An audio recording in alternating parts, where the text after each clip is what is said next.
Hello, everyone. My name is Matt Scherer. I'm excited to be a part of the UNE Doctorate of Education. This is my first class that I'm taking, and really looking forward to learning more about transformational leadership. So, I am the head men's lacrosse coach at Dean College, which is in Franklin, Massachusetts. We are a Division III school, and in addition to my role as head coach, I also do a couple other things that I'll get into a little bit later in one of the next slides. So where I'm from, my location, I didn't just grab a picture of the most boring downtown I could find. This is actually what the center of Plainville, Massachusetts looks like. I live right near the downtown area. Plainville's 2 towns over from Franklin, where Dean is located. I grew up in Rentham, which is the town in between the two of them. So southern Massachusetts, about 10 minutes from Gillette Stadium where the Patriots play, about 45 minutes south of Boston. I graduated from Keene State in New Hampshire in 2012 with a Bachelor of Science in Political Science. Had a chance to work on President Obama's re-election campaign in 2012 as an intern, which was a great experience for me, as I thought I was potentially interested in getting into politics after graduating. But right after I graduated from college, I started working at Endicott College, coaching lacrosse, and I've pursued that path ever since. A few years ago, 2017 through 2019, I was able to get a Master's of Education in Athletic Administration from Endicott, which was a great program and really beneficial to me. Learned a lot from some great professors. And then over the last 4 years, I've lived in Providence, Rhode Island. I just moved to Plainville a few weeks ago as have a baby girl on the way in about a month. So wanted to get closer to work and closer to home where my parents were. So it's an exciting time for sure. So my roles at Dean, what I do, I'm the head men's lacrosse coach. This is my 6th season. We've had a winning record in every year that I've been the head coach, and just started in a new conference, the GNAC conference, which is a competitive league for us, which we're really excited about. Looking forward to a successful season this year. Last couple of years have been cut short due to COVID, so excited to have a full season with our squad. In addition to that, I'm also an adjunct faculty member, so I teach in our sports management department and in our Dean Career Advantage major, which is, it's actually not a major, it's part of our overall initiative to prepare our students for their careers after college. So it's actually been a really awesome experience for me. This was my first semester teaching it, but what the class that I'm teaching is Internship Connections. So we prepare our students to get ready for an internship, and everybody that's at Dean is required to have an internship once in their 4 years. So we help them with their resume, with their LinkedIn profile, with their cover letter, how to write a thank you note after a interview, how to go on an interview, how to answer difficult questions and highlight your strengths. So it's been really enjoyable for me to teach. It's different from the sports management classes, which I love to teach as well, but the sports management classes, a lot of them are lecture based and we're working out of a book. I teach a couple classes about coaching, and then I've taught intro to sports management, and then sports media communications class. So those classes have been really exciting as well, and I enjoy teaching them. But the internship class in the Dean Career Advantage has been extra rewarding because I think the students recognize the importance of it, and they're excited to learn how to make their LinkedIn profiles better and how to beef up their resume and trim the fat in certain areas. So that's been a really enjoyable part of my career at Dean, and getting my master's at Endicott helped me to be able to do that. And I want to continue to teach. So that's part of the reason that I'm that I signed up for the doctorate program at UNE, is to continue my teaching career, because I do really enjoy it in addition to the coaching piece. One of the benefits of being at a small college is you get to do a lot of different things. When I worked at UMass Lowell in 2014 and 2015, we were Division I lacrosse, and it was all lacrosse 24/7.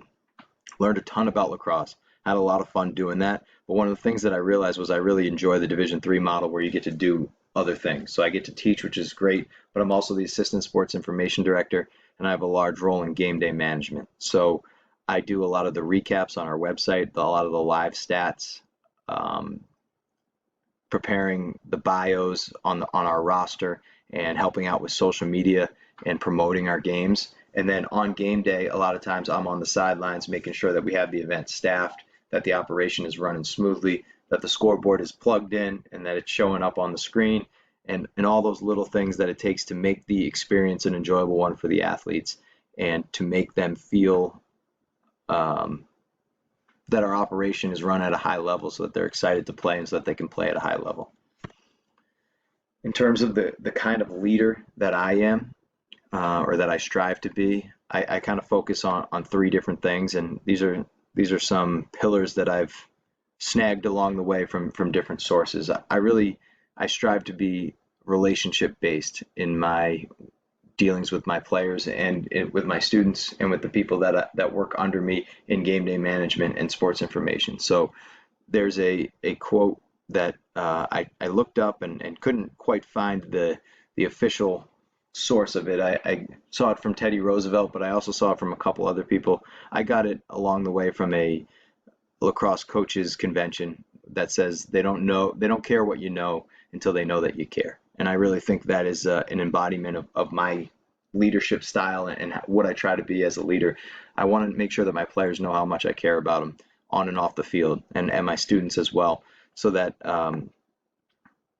when I tell them to do something and when I push them to be better, they understand that it's coming from a place of love and a place of wanting to see them succeed and become better versions of themselves. So building the relationships specifically with my players, but also with my students is really something that I strive to do at a high level and spend a lot of time focused on. The second piece for me is I'm teacher focused in my coaching philosophy. I really emphasize that if a player doesn't understand something, it's my responsibility to figure out a way to get that message across. And there's a quote from John Wooden, one of the most famous coaches of all time, and certainly a great leader that has had a big impact on the world of coaching. You haven't taught until they've learned, is what he says. So for me, I have to find different ways to get my message across. We have a lot of students at Dean that struggled in high school and come to Dean because we have great support systems, small class sizes, and faculty members that really believe in helping students learn in the way that best suits them. And so for me, I do that in the classroom all the time, but then I translate that as well to on the field, trying to find different ways to connect with the players and to help them understand things, whether some students are real visual learners, some need to walk through things to understand them. Some guys need a kick in the butt, other guys need a pat on the back, recognizing what makes a player or a person tick and how to accurately get that across to them in a way that makes sense and in a way that's true to what we're trying to do. So those two things are really key pillars to what I try to do from a coaching philosophy standpoint, a leadership standpoint. And then there's a quote from that I got from Brad Stevens. Actually, I haven't read this book completely, or hardly at all, if I'm being completely honest. But I got this quote from Brad Stevens, former coach of the Celtics, now the GM, that he said, good leaders should be warm and demanding. And I was actually showing a video in my coaching class where he talked about that, and he said he got it from Angela Duckworth's book called Grit: The Power of Passion and Perseverance, and I've actually listened to multiple podcasts that have referenced this book, so it's on my list of ones to read. But warm and demanding to me is a great way to present myself. I want to make sure that I'm warm so that I can build those relationships and I can establish that trust. But I also want to make sure that I'm demanding and requiring our players and our students to push themselves and to give the effort that we need to see them succeed and to see them get better. It's important to build those relationships. It's important to show kindness and respect, but it's also important to demand a lot so that students can recognize that and give what's required to be successful.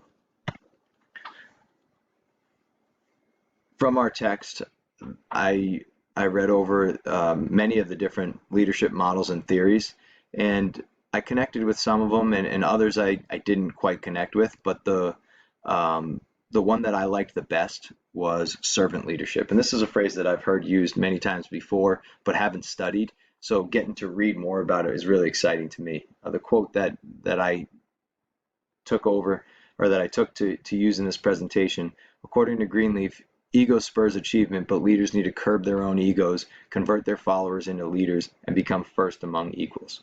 And for me, that's really what I try to do with my program. I strive to empower our players to lead our program. I want it to be player-led, not coach-fed. So if we're constantly having to give the players everything that we were asking for them, motivation and structure and plans for the day, at some point we're not able to go out on the field and score goals. We're not able to go out there and get stops as coaches. Our players need to take ownership of the program, and they need to run the show.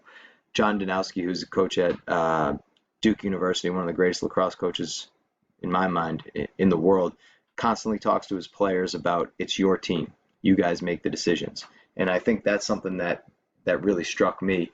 I need to, as a coach, as a servant leader, provide that framework for them to work within, but I need to keep my ego in check and understand that if I don't convert these players from followers into leaders and allow them to take control of the program, then we're never going to reach the success that we could reach. So excited to learn more, excited to view other people's videos and to get going with this first class. Thanks a lot.